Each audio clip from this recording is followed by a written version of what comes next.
Falta um ano para as eleições e muitos partidos começam a se mobilizar em todo o cenário nacional, mas tudo se concentra em muitas das discussões em Brasília. E por isso o portal ND+, começa também um acompanhamento mais crível em relação a tudo que se propõe para o ano que vem, principalmente no período eleitoral. Nós conversamos agora com o presidente do Republicanos do Brasil, presidente Marcos. Já quero antecipar falando aí desse cenário para 2026. O senhor é deputado, está deputado, e aí a gente vislumbra aí qual o futuro. O senhor pretende realmente concorrer à reeleição, já que o seu nome também é cogitado para o Senado. Como é que está a situação? No presente momento, considerando que eu sou do estado de São Paulo e o governador Tarcísio é candidato à reeleição, eu acho que na composição política das coligações partidárias dificilmente caberia uma vaga para o governo do estado e para o Senado do mesmo partido. Então, nesse contexto, sou candidato à reeleição e já tenho feito um trabalho bastante próximo dos municípios do estado de São Paulo. Agora, com esse cenário que o senhor aponta também, demonstra aí também um afinco com a sua liderança à frente do partido para construir e fortalecer ele, não em São Paulo somente, mas também em todo o Brasil.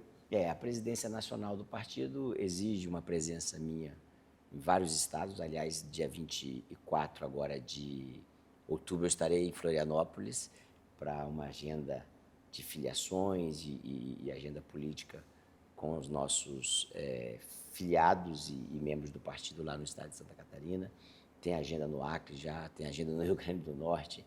Então, a construção de um partido como eu assumi a presidência em 2011 com 8 deputados e hoje temos 45, é um negócio que não é muito fácil, não, é bastante trabalho. Eu vou lhe fazer mais uma pergunta em relação aos números. Existe uma projeção do Republicanos para 2026 nos estados, mas também em todo o cenário nacional. Como ele deve crescer? Qual que deve ser a representatividade dele no Congresso? Pelo menos a previsão que se tem. A gente está trabalhando para que nós elegemos em 2022 40 deputados federais e o nosso foco para o ano que vem é algo entre 50 e 60 deputados e 6 a 7 senadores. Bom, o senhor citou o governador Tarcísio, que tem sido muito bem avaliado como governador do estado de São Paulo, no momento que o Brasil atravessa delicado de muitas discussões políticas. E aí eu já lhe pergunto, o senhor cravou praticamente ali a reeleição dele, mas ele é muito aclamado a possibilidade de concorrer à presidência da República. Existe uma possibilidade de ele realmente vir à presidência, ser o nome da direita no Brasil hoje? Em política você não pode dizer que é impossível. Hoje, nas circunstâncias políticas de hoje, ele é candidato à reeleição. Mas vamos ver como que o cenário vai se desenhar para o futuro.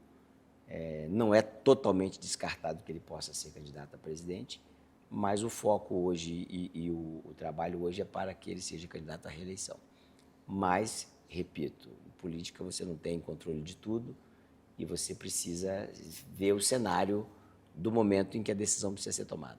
E esse papel de líder dele hoje reconhecido no Brasil fortalece o grupo político, o grupo Republicanos, a família Republicanos? Fortalece, não tenha dúvida. Eu acho que seja numa situação ou noutra, candidato à reeleição ou à presidência, ele ajuda a ter uma boa imagem, uma imagem de um bom técnico, de um bom governador, e eu acho que fortalece sim a imagem. Bom, em São Paulo tem um outro nome que desponta e que se tornou um deputado federal muito proativo, defensor de causas que afetam ou atingem positivamente a população, que é o deputado Celso Russomano. Recentemente, ele demonstrou muita lealdade ao partido em uma entrevista ao ND e também à NDTV, e também disse que o projeto de futuro dele pode ser a reeleição. O senhor cogita alguma possibilidade maior para ele? Mas ele depende também de decisões da família, como ele mesmo disse. Nesse primeiro momento, o Celso é candidato à reeleição.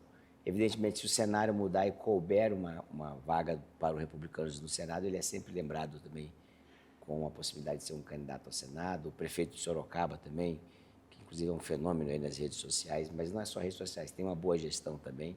Foi reeleito no primeiro turno, com quase 80% dos votos válidos. Também é lembrado para um cargo majoritário. Como eu disse, vamos ver como é que vai se desenhar o cenário político do ano que vem, no próprio ano que vem. Bom, vamos falar um pouquinho da questão nacional em relação, então, ao governo. Dizem que o governo pode gerar, com o excesso de gastos, um caos. E aí eu queria perguntar para o senhor, quem herdar esse governo, seja mesmo de esquerda ou seja de direita, que ainda é indefinido, o que dá para esperar desse cenário aí em relação aos resultados dessa atual gestão na próxima. Todos que me acompanham sabem que eu sou crítico da política econômica da esquerda.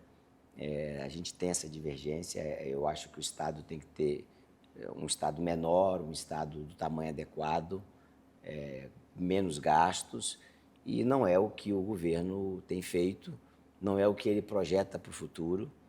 E não tenha dúvida, quem for o presidente em 2027 vai ter sérios problemas e vai ter que fazer ajustes fiscais severos.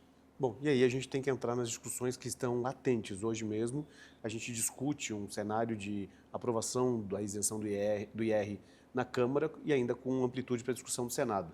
Mas também discute outras medidas provisórias que acaba de ser debatida no Congresso Nacional. Como é que o senhor vê esse cenário e que posicionamento os parlamentares têm que tomar? E eu lhe questiono mais uma situação. Hoje, o próprio parlamentar está muito refém da avaliação que vai ter lá fora, quando se decide o voto?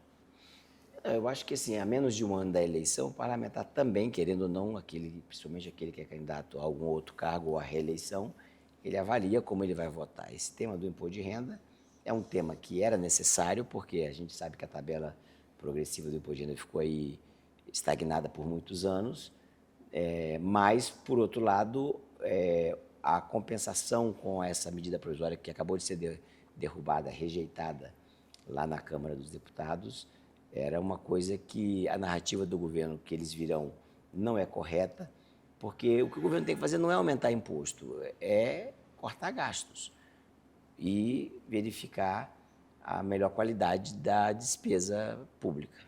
Quando o senhor fala não só da despesa, além de investimentos que não podem ser cortados, há necessidade de uma reestruturação ministerial, talvez, inclusive vislumbrar uma gestão mais técnica e talvez mais enxuta? Eu acho que a quantidade de ministério é indiferente, na bem da verdade, porque esses ministérios todos que foram criados já existiam como secretarias no governo com um número de ministério mais enxuto. O número de ministério mais enxuto é só uma mensagem que você passa, mas em termos de gastos em si não faz muita diferença. A nossa preocupação é com o populismo, querer usar o erário público para fazer com que as pessoas estejam amarradas no calendário eleitoral. Bom, o senhor é jurista, um conhecedor também da Carta Magna, e eu queria realmente lhe perguntar sobre os relacionamentos hoje do Executivo, Legislativo e Judiciário. Tem sido desafiador também, nesse momento que o Brasil atravessa, de questionamentos, de ponderações ou até mesmo de visões ou leituras da legislação? Não tenha dúvida que eu acho que há um desajuste no momento, há um pouco de desarmonia, um pouco de excesso em algumas decisões do Supremo. Eu posso dizer isso como quem conhece bem a Constituição e a atuação do Judiciário, e é preciso que todas as instituições, o Legislativo, o Executivo e o Judiciário, se contenham nos seus núcleos e nos seus aspectos de relevância e de papel institucional. A desarmonia, a Constituição fala que os poderes são independentes e harmônicos. Quando há desarmonia, há uma inconstitucionalidade.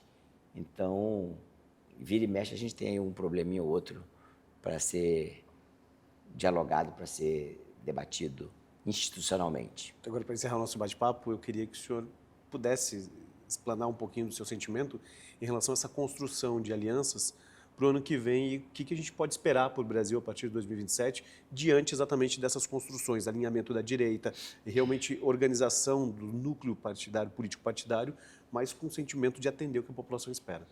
Eu acho que a eleição ano que vem vai ser polarizada.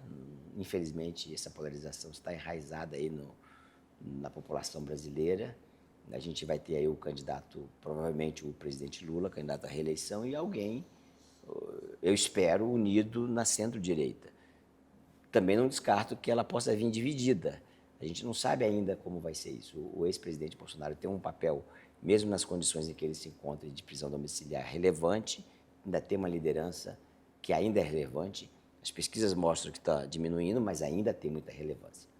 E eu acho que, em algum momento, ele precisa ser ouvido, e se a gente, do campo da centro-direita, tiver um mínimo de juízo e maturidade, a gente tem que caminhar com um candidato único, o qual a gente não sabe ainda, precisa avaliar lá na frente. Porque se ela se dividir, favorece uma eleição do atual governo, uma reeleição do atual governo.